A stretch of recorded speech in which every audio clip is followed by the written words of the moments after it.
تو وہی یہ ایک کیس جو کہ بڑا اہم ہے آج کل 2-3 دنوں سے خبروں میں اس لحاظ سے نہ ہو چونکہ سماعت ابھی نہیں ہو رہی، اگست تک کے لیے ملتوی ہوئی ہے، لیکن یہ کہ سویلینز کا فوجی عدالتوں میں ٹرائل، اس میں ون آف دا پٹیشنرز، اس میں ظاہر ہے آپ بھی ہیں، آپ کو لگتا ہے کہ بس یہ کیس اب ہو جائے گا حل، اس کا جو بھی فیصلہ ہونا ہے یہ ہو جائے گا، یا پھر اب یہ اگلے چیف جسٹس تک ہی جائے گا معاملہ؟ یہ سیدھا سادہ کیس ہے، ہاں کوئی اس میں نہیں ہے، کوئی طریقہ نہیں ہے، خاص کر 21ویں اور 23ویں آئینی ترمیم کے بعد کہ بغیر آئین میں ترمیم کیے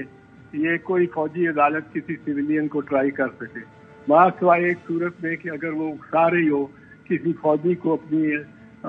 ریاست سے اور اپنی ہائی کمان کے خلاف اس کو اکسا رہا ہو سویلین، اس کے علاوہ کسی سویلین کا کوئی ٹرائل نہیں ہو سکتا کسی فوجی عدالت کے سامنے، اور یہ بہت سمپل اور صاف۔ اگر اتنا ہی سادہ سمپل ہے تو پھر چوئی صاحب ابھی تک اتنی سماعتیں ہوئی اور ابھی اگلی سماعت بھی اگست تک کی لگی ہے، تو پھر یہ بھائی 4-5 وکلاء مدعیان کی طرف سے پیش ہوئے اور ایک اٹارنی جنرل نے 2-3 دن لگا دیے، انہوں نے کچھ بھی نہیں کہا، تو اس میں دیر لگی ہے۔ یہ کیس بالکل state proposition. So you are sure کہ ایسا نہیں ہوگا کہ جناب پھر یہ بینچ چیف جسٹس صاحب کی ریٹائرمنٹ کا وقت آ جائے، پھر بینچ ٹوٹے، پھر نیا بینچ بنے، پھر آگے اتنا لمبا نہیں جانے والا ہے کیس؟ اگلا بینچ آیا اگر قاضی فائز عیسیٰ کے تحت آ گیا تو وہ سارے کے سارے ہی یونینیمس کورٹ فیصلہ دے گا اگینسٹ ملٹری کورٹ۔ اوکے، آپ کو اس میں بھی کوئی شک نہیں ہے کہ اگر بفرض محال چلا بھی گیا اگلے چیف جسٹس تک تو فائز عیسیٰ صاحب کی بھی رائے اس پہ یقیناً یہی ہوگی؟ صورت حال اتنی کلیئر ہے، اتنی صاف ہے، اور فائز عیسیٰ کی تو پہلے سے یہ رائے ہے۔ صحیح ہے، ہاں، ایون تو ہی chose not to be a part of this bench, لیکن ظاہر اس کی انہوں نے وجوہات دیگر بتائی ہیں، وہ پریکٹس اینڈ پروسیجر ایکٹ کو وجہ بتایا، سارا انہوں نے تفصیلی نوٹ لکھا ہے۔ سر انٹرسٹنگلی اس میں ایک جج صاحب نے، ناٹ فائز عیسیٰ صاحب، آئی تھنک طارق مسعود صاحب نے، اگر میں صحیح ریکال کر رہا ہوں تو، یا فائز عیسیٰ صاحب نے، شاید بہرحال دو میں سے کسی ایک نے بالیقین، فائز عیسیٰ صاحب، طارق مسعود صاحب یا منصور علی شاہ میں سے کسی ایک نے بالیقین یہ کہا ہے، آپ کا نام لیے بغیر لیکن واضح کہ اشارہ آپ کی طرف ہے، کہ بھئی یہ امر بھی گویا حیران کن ہے کہ پٹیشنر جو ہے وہ ایک دن پہلے چیف جسٹس صاحب سے ملتے ہیں اور اگلے دن کیس ہی لگ جاتا ہے، پھر وہی جج صاحب خود اس نوٹ میں سوال اٹھاتے ہیں کہ پاکستان میں اور کتنے لوگوں کو یہ سہولت حاصل ہے کہ وہ عزت مآب چیف جسٹس سے ملیں اور کہیں کہ سر ہمارا کیس آگے ہی بڑھا دیں۔ جی سر میں سوال تو پہلے اب آپ جواب دیں۔ جی سمپل سا معاملہ ہے، پہلے تو یہ انہوں نے مس ریڈنگ کی ہے کہ اگلے دن ہی لگا، بالکل اگلے دن ہی لگا، ہفتے کو ہم ملے ہیں تو جمعرات کو جا کے کیس لگا ہے 5 دن بعد، تو یہ تو ان نے بالکل ہی غلط فہمی یا غلط انہوں نے انٹرپریٹ کیا ہے، پہلی تو یہ بات بتا دوں۔ دوسرا، 55 سال ہو گئے ہیں اور میں طارق مسعود صاحب سے اس پروفیشن میں بھی اور ویسے عمر میں بھی کم از کم 13-14 سال بڑا ہوں، کم از کم، اگر وہ 65 سال کے نہیں ہوئے، وہ غالباً 63 کے ہیں، تو پھر میں 15 سال ان سے بڑا ہوں، میرا بڑا پروفیشن میں وقت ہو گیا ہے، میں ہر وقت پہ چیف جسٹس صاحب کو ہے اور پٹیشنرز کو کئی دفعہ ساتھ لے کے بھی جاتا رہا ہوں، جب ہیومن رائٹس کے کیس ہوتے ہیں تو میں مختار بھائی یا کسی کو ساتھ لے کے جا کے صرف ریکویسٹ یہ کرنی ہوتی ہے کہ جی کوئی بھی اپنی مرضی کا بینچ بنا دے اور کیس لگا دیں ہمارا، اس میں کیا بڑی بات ہے۔ تیسری بات ہے، میرا ذاتی کیس تو نہیں تھا، کوئی میرا پلاٹ تو نہیں تھا، کوئی میری کوئی سزا یا اپیل تو نہیں تھی، ایک پبلک انٹرسٹ کا کیس تھا، اس میں وکلاء بھی اور سینئر لائر بھی جا کے اکثر ملتے ہیں، ہر چیف جسٹس کو، پنجاب لاہور والوں کو میں کئی دفعہ مل چکا ہوں، 5 چیف جسٹس کو، سندھ ہائی کورٹ کے چیف جسٹس احمد علی شیخ صاحب کے پاس میں گیا ہوں، تو ہر کے جاتے ہیں، یہ تو کوئی بات ہی نہیں ہے، یہ کوئی اعتراض نہیں۔ تو اس میں بھی آپ نے یہی کہا بندیال صاحب سے کہ بھائی یہ میرا کیس تو نہیں ہے اور آپ بس اپنی مرضی کا بینچ، اپنی مرضی کا فیصلہ، لیکن کیس لگا دیں عذرائے کرم، بس یہی کہا آپ نے؟ ہاں، اور کیا، ہم کیا کیس ڈسکس کرنے گئے تھے، ہم اس معاملے میں بڑا لحاظ رکھنے والے لوگ ہیں بھائی، آپ بینیفٹ آف ڈاؤٹ نہیں دینا چاہتا کوئی تو نہ دے، پر میرے جیسا بندہ آپ کو پروفیشن میں بھی تھوڑے ہی ملیں گے کہ let me be a little proud, لیکن طارق مسعود صاحب جیسے آپ کو مل جائیں گے بہت سارے۔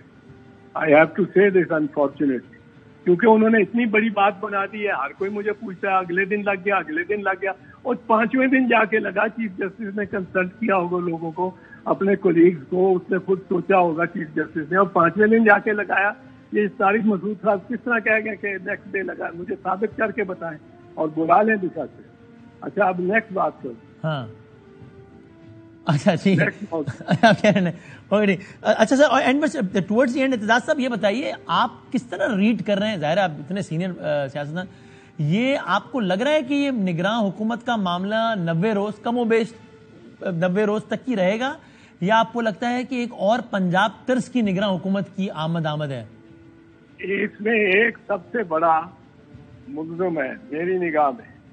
اور میں یہ آفیشلی ریکارڈ پہ کہہ رہا ہوں، اور بے شک مجھے وہ کنٹیمپٹ کا نوٹس جاری کریں، کیونکہ میں یہ سمجھتا ہوں کہ سب سے بگاڑا اس میں چیف الیکشن کمشنر نے، جس کے تابع ساری مشینری پنجاب کی ہوئی ہے 14 جنوری پچھلے سال سے، اور وہ ایک ناجائز حکومت کو چلا رہا ہے، اور اس نے کوئی انٹرفیئرنس نہیں کی، نہ خیبر پختونخوا کی الیکشن کرانے کی. Under the constitution he bound by his oath and the constitution to have fair and free elections, and fair and free elections in accordance with the law and the constitution. In accordance with the law and the constitution کیا ہے کہ وہ کہتے ہیں کہ 90 دن کے اندر election ہونے چاہیے جب کوئی اسمبلی ڈیزالو ہوتی ہے کوئی بھی. اب انہوں نے نہیں کیا. انہوں نے اس کو اسحاق ڈار کو جب اس نے فائنانس منسٹر کے طور پہ انکار کر دیا پیسے دینے کے، انہوں نے کیوں نہیں اس کو کنٹیمپٹ نوٹس دیا. انہوں نے جب خواجہ آصف نے رینجرز اور ملٹری پرسنل دینے سے انکار کیا، اس کو کیوں نہیں کنٹیمپٹ نوٹس دیا. یہ کنٹیمپٹ نوٹس اس میں خاص لوگوں کے لیے رکھا ہوا ہے. اس میں جب اس نے رانا ثناء اللہ نے رینجرز دینے سے انکار کیا اور تصدیق اڑائی کانسٹیٹیوشن کی اور الیکٹرل پروسیس کی، تو راجا نے کیوں نہیں کنٹیمپٹ نوٹس دیا. یہ بہت ہی. تو سر آخری سوال اعتزاز صاحب اسی سے ربط دیتے ہوئے،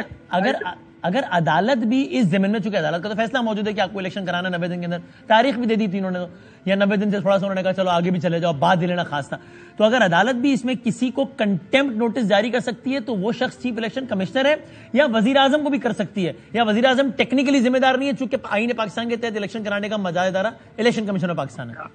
یار یوسف رضا گیلانی کو عدالت نے ڈسکوالیفائی کیا تھا، کیا بات کرتے ہیں آپ؟ یہ تو الیکشن کرانے کے تناظر میں کہہ رہا ہوں، الیکشن نہ کرانے کی پاداش میں. نہیں، اگر حکم عدولی کی ہے تو اس کی سزا ہونی چاہیے، ان کو ڈسکوالیفائی ہونا چاہیے. ٹیکنیکلی حکم عدولی کس نے کی ہے؟ Technically speaking chief election commissioner نے، وزیر اعظم پاکستان نے، حکومت پاکستان نے؟ اس میں چیف الیکشن کمشنر نے بھی کی ہے، وزیر اعظم پاکستان نے بھی کی ہے، وزیر داخلہ نے بھی کی ہے، وزیر قانون نے بھی کی ہے، وزیر دفاع نے بھی کی ہے، سب نے کی. اور آپ کنونس ہے کہ لیگلی اسپیکنگ ان سب کی ڈسکوالیفیکیشن یا سزا بنتی ہے اس پاداش میں؟ سب کو سزا جو ہی کنٹیمپٹ کی ہوتی ہے تو